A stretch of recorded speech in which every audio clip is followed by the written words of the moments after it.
Halo semua, perkenalkan, saya Talita Magdalena Kusdiantoro. Di sini saya akan memberikan tutorial untuk melakukan uji korelasi, uji regresi, uji T, dan uji F. Selamat menyaksikan. Langkah pertama, kita buka aplikasi Stata. Kemudian kita pilih File, Import. Kita pilih Excel karena datanya ada di Excel, kemudian Browser, kita pilih data yang akan kita gunakan. Kemudian kita centang import first row as variable names, yang artinya pada kolom pertama akan digunakan sebagai nama variabel. Kemudian kita akan mengganti nama variabel, kita unlock dulu. Kita ganti menjadi X1. Agar mudah untuk kita mengetahui, karena kalau terlalu panjang nanti kita jadinya bingung.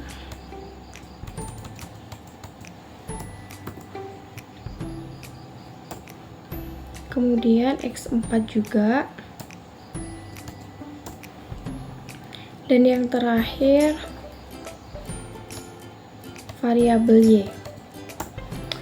Sebelum kita melakukan analisis menggunakan Stata untuk uji korelasi dan uji regresi, kita harus mengetahui apa itu uji regresi dan uji korelasi.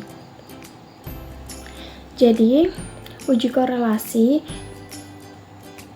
Pearson disebut juga dengan uji korelasi Pearson product moment, karena kita kali ini menggunakan uji korelasi dengan metode Pearson. Syaratnya, data yang digunakan merupakan data interval atau rasio yang berdistribusi secara normal.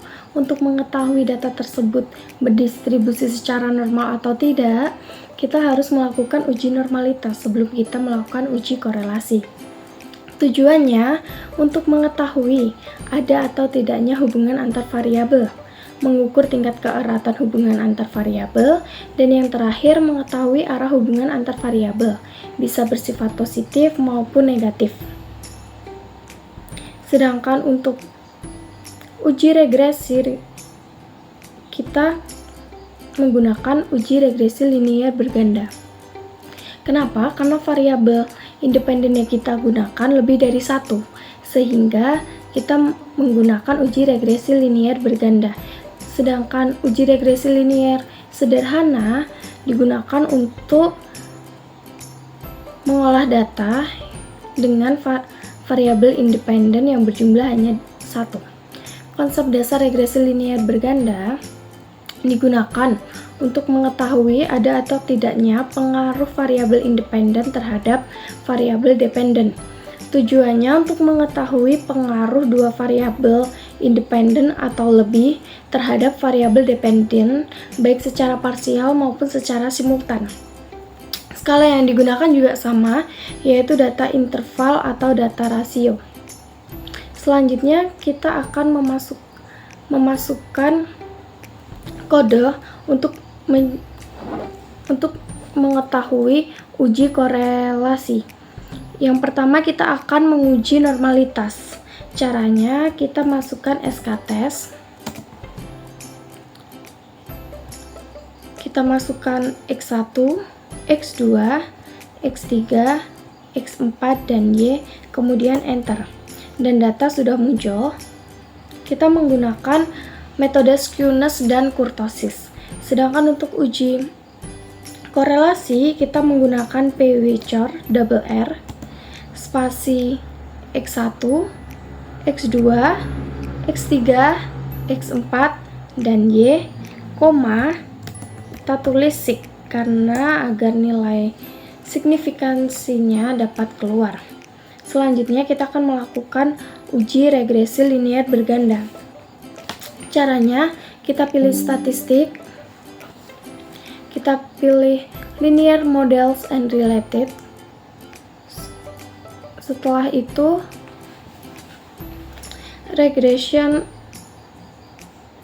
linear regression kita pencet. Kemudian dependent variable kita pilih Y, yang independen kita input X1, X2, X3, dan X4. Kemudian kita pilih OK.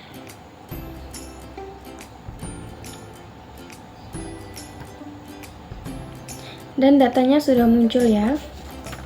Kemudian kita akan menginterpretasikan data yang sudah kita analisis menggunakan stata. Di sini saya sudah menuliskan hasil interpretasinya beserta syarat-syaratnya agar kalian yang melihat tutorialnya bisa melihat dengan jelas dan memahami dan juga bisa membaca. Kita mulai dari uji normalitas. Jadi kriteria pengujian normalitas ini jika nilai probabilitas atau nilai signifikansi kurang dari 0,05 maka data tidak terdistribusi secara normal. Sedangkan jika nilai signifikansinya lebih dari 0,05 maka data berdistribusi secara normal. Analisisnya kita lihat pada kolom prop C untuk mengetahui nilai signifikansinya. Pada variabel 1, nilainya sebesar 0,0991 atau lebih dari 0,05, sehingga data dikatakan tidak terdistribusi secara normal. Sedangkan pada X2, nilai signifikansinya sebesar 0,011144 atau kurang dari 0,05, sehingga dapat dikatakan data tidak berdistribusi secara normal. Sedangkan pada variabel X3, nilai signifikansinya sebesar 0,2013 atau lebih dari 0,05, sehingga dapat dikatakan data berdistribusi secara normal. Sedangkan untuk X4 sebesar 0,019 atau kurang dari 0,05, sehingga dapat dikatakan data tidak berdistribusi secara normal. Jadi dapat disimpulkan bahwa terdapat dua variabel yang berdistribusi secara normal dan dua variabel yang tidak berdistribusi secara normal. Asumsi normalitas data tidak dapat terpenuhi jika data tidak normal, meskipun skala data yang digunakan interval ataupun rasio dan tujuannya untuk mengetahui hubungan antar variabel, maka ada alternatif dari uji korelasi Pearson yang dapat kita lakukan, yaitu uji korelasi Spearman. Selanjutnya kita akan menginterpretasikan dari hasil korelasi. Untuk nilainya kita bisa lihat di bawah sini. Untuk kriteria pengujiannya, jika nilai p-value kurang dari 0,05 maka terdapat hubungan secara signifikan. Sedangkan jika nilai p-value lebih dari 0,05 maka tidak ada hubungan secara signifikan. Adapun pedoman derajat hubungan koefisien korelasi, di sini sudah sajikan data interval dan keterangan dari tingkat hubungannya. Pada variabel X1 memiliki nilai p-value sebesar 0,0000 atau kurang dari 0,05, sehingga dapat dikatakan X1 memiliki hubungan yang signifikan terhadap variabel Y dan nilai correlation-nya bernilai positif, yaitu sebesar 0,8738, yang bisa diartikan bahwa arah hubungan kedua variabel ini searah. Yang dimaksud searah ini artinya jika variabel X1 meningkat, maka variabel Y juga ikut meningkat, dan tingkat keeratan hubungan variabel X1 ini kuat. Begitupun untuk variabel X2 yang memiliki nilai yang sama, memiliki nilai p-value sebesar 0,0000 dan nilai correlation sebesar 0,8909. Dan untuk X3 juga demikian, memiliki nilai p-value sebesar 0,0000 dan untuk nilai correlation-nya sebesar 0,8341. Sedangkan untuk variabel X4 memiliki nilai p-value sebesar 0,2769 atau lebih dari 0,05, sehingga dapat disimpulkan bahwa variabel X4 tidak memiliki hubungan yang signifikan terhadap variabel Y. Sedangkan nilai correlation-nya bernilai positif sebesar 0,2051 dan bisa diartikan bahwa arah hubungan kedua variabel ini searah, namun tingkat keeratan hubungan variabel lemah. Kemudian kita akan berlanjut untuk menganalisis uji regresi linier berganda. Konsep dasar regresi linier berganda sudah saya jelaskan tadi di awal video. Kemudian kita akan menganalisis output regresi linier berganda. Jadi regresi linier berganda ini terdapat 3 uji statistik yang digunakan. Yang pertama yaitu uji koefisien determinasi, yang kedua uji F, dan yang ketiga uji T. Untuk yang pertama, kita akan menganalisis uji koefisiensi determinasi. Koefisien determinasi digunakan untuk mengetahui seberapa besar kontribusi variabel bebas terhadap variabel independen dalam satuan persentase. Berdasarkan hasil analisis ini menunjukkan bahwa keputusan pembelian atau variabel Y dipengaruhi oleh variabel X1, X2, X3, dan X4 sebesar 90,35%. Sedangkan sisanya sebesar 9,65% dipengaruhi variabel lain di luar penelitian.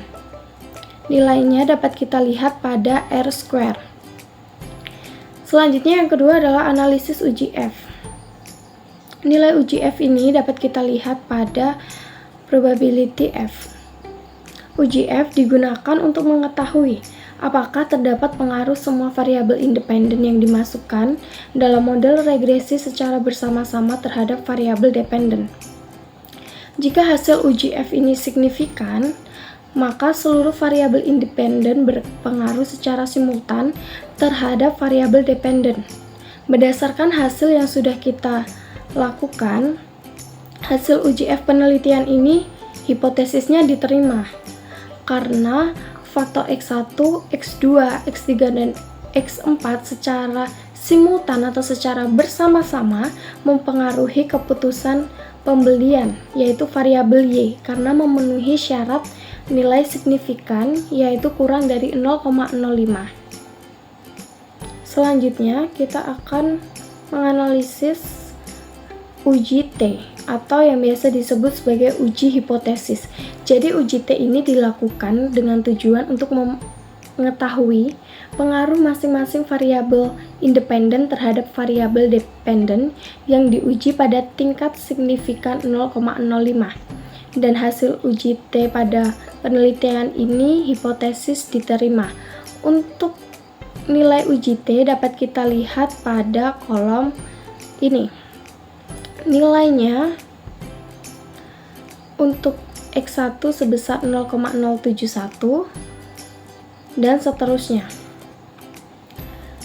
dimana untuk X1 memiliki nilai yang lebih dari 0,05 dan untuk X4 juga demikian, memiliki nilai lebih dari 0,05.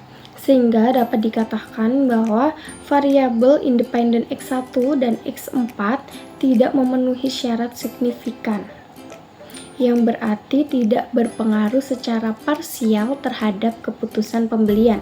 Sedangkan pada X2 memiliki nilai sebesar 0,02 dan pada X3 memiliki nilai sebesar 0,000, yang berarti nilai ini memenuhi syarat signifikan, yaitu kurang dari 0,05, sehingga dapat dikatakan bahwa variabel X2 dan X3 berpengaruh secara parsial terhadap keputusan pembelian, yaitu variabel Y. Kemudian kita akan menganalisis persamaan regresi. Diperoleh hasil persamaan seperti berikut. Keputusan pembelian sama dengan 1,015. Nilai ini dapat dilihat pada tabel koefisien. yang bawah sendiri. Ditambah dengan 0,273 nilai dari X1 ditambah dengan 0,481 dari X2 ditambah dengan 0,359 dari X3 ditambah dalam kurung minus 0,0186 bisa dibulatkan menjadi 0,019 dari X4. Nilai konstanta yang diperoleh sebesar nilai konstanta yang diperoleh sebesar 1,015 berarti bahwa tanpa adanya variabel independen, maka keputusan pembelian adalah sebesar 1,015.